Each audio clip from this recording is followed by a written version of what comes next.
In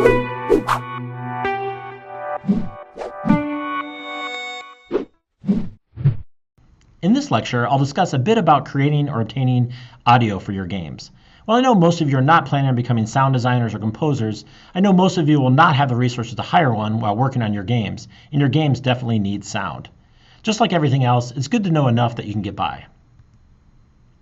There are three primary types of game audio: voice, sound effects, and music. Voice is probably one of the easier things to add to your game, as you can probably recruit friends and family as voice actors, and if you live near a college or university, theater students are always looking for experience acting. Working on a game may be exciting to them. Recording voice is not very hard if you follow a few simple tips. First off, get into an environment that is noise-free as possible. It's really hard to take out background noise in post-production. If you can, use a decent microphone and sound recording equipment. There are very affordable USB microphones that are a big step up from the built-in microphone in your computer. Don't talk too close to the microphone. Different microphones have a sweet spot of where they record best. Usually it's about the distance of the hang loose sign, away. Also, don't speak directly into the microphone. The microphone will pick up little puffs of air, what they call plosives, for the P's and the T's. So speak over the microphone or under the microphone if possible. And if possible, you can get a pop screen as shown here in the image. You can pick one of these up for relatively inexpensive. And you will probably need to adjust the mic levels based on your voice actors. If they're singing or yelling, you might have to turn the input down versus talking or whispering. You might have to turn it up just to maximize the levels that you're getting from your voice actor. There are many great sound editing tools available for recording and editing voice. Adobe creates a sound tool called Audition, which is part of the Adobe Creative Cloud. The heavyweight for audio professionals is Avid Pro Tools. Audacity is a great open source free tool. If you don't already have a sound editing tool, I think Audacity is great. I highly recommend downloading and installing it for your audio needs across this course. There are two types of sound effects: reactive and ambient or atmospheric. Reactive sound effects are sound effects that occur when something happens in your game. If something moves in the game, it probably should make a sound. And of course, most player input should probably also have a sound effect tied to it, such as jumping and shooting. From the sound of birds off in the distance to the sound of people chatting nearby, ambient or atmospheric sound effects help the player feel like they're immersed in the game world. In terms of creating sound effects, with a decent audio recording device, you can go out into the world on location and record sound effects. And if you don't have a decent audio recording device, a smartphone would probably work in a pinch.